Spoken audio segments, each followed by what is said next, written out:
I don't need to restate more than the basics of the Change Healthcare debacle. On February 21, 2024, Change Healthcare, the giant HIPAA clearinghouse unit of insurance giant United Healthcare, flatlined, the victim of a cyber attack. Experts attempted to resuscitate it. The financial impact was immediate and momentous. Neither new nor existing claims nor payment for them could be processed. As a result, medical practices from solo docs to medical groups of thousands of physicians, as well as hospitals and other healthcare delivery facilities, were cast into a sea of cash flow uncertainty.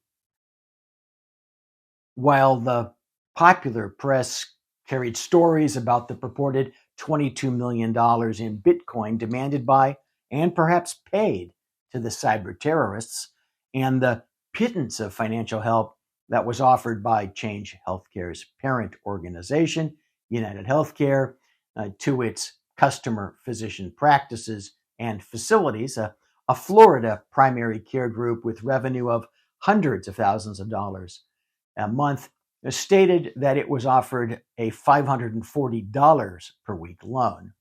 Well, I suggest that there are two major lessons for medical group and facility leaders. One, a structural observation, and the other, practical and, well, immediately actionable.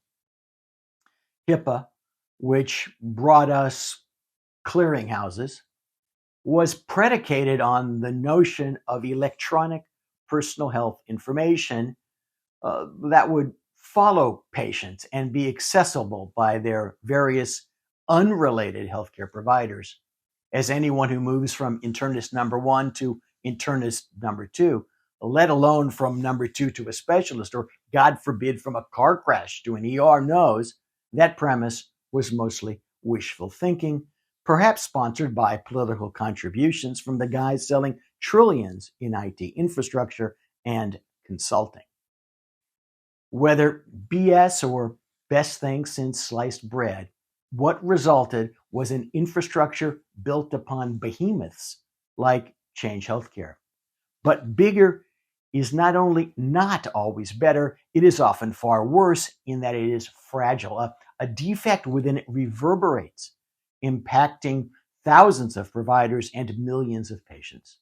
I have no idea what defect within Change Healthcare the cyber criminals exploited. But the point is that it doesn't matter. It's not Change Healthcare itself that's particularly the problem. It's the size and complexity of both its system and of its role in the larger claim system that's the problem. As long as both remain large, large failures and large cyber attacks will continue.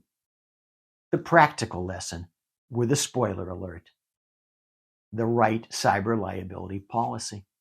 Medical group leaders often think that cyber liability coverage is limited to claims related to events impacting their own entity's computer systems.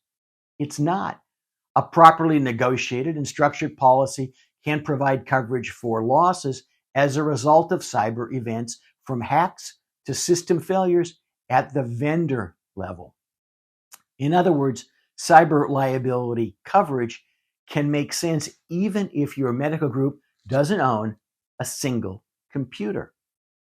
Although policies are purchased via insurance brokers, don't rely only on your broker to analyze and negotiate the best possible coverage.